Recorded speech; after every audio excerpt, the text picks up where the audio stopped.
We are going to take a quick look at a pair of unique 290 clamping tables. These were originally used to shape MDF doors. They would have had overhead routers, and those have been removed. They each come with 3 clamps. Those clamps do have Gallaher controls to actuate those pistons. Each table has its own regulator. I've mocked this one up with a door to give you an idea of what it looks like if you're clamping a door. And this one, just if you're gonna edge glue. Again, just mocked up. So if we look at our width from here to the edge, you're gonna have 72 inches. And again, from your squaring channel on your inside lip to your outside lip, you're gonna have a total of 38 inches.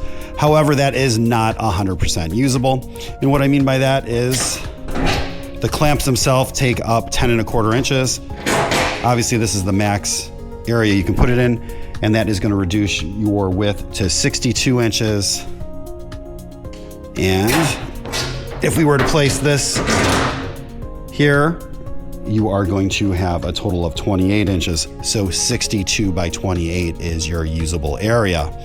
But again, just have this mocked up for edge gluing.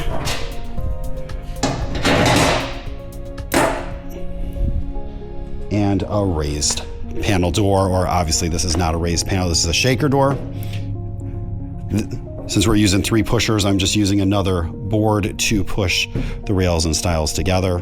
Obviously, these 2 I have at your top corners, and this one is pushing your door together in the opposite way, and we're just using a simple board to do that. And that's how you can do it with 3 pneumatic cylinders.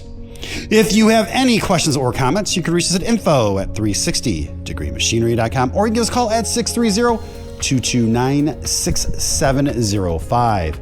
Again, thank you for tuning in to 360 Degree, helping you buy with confidence.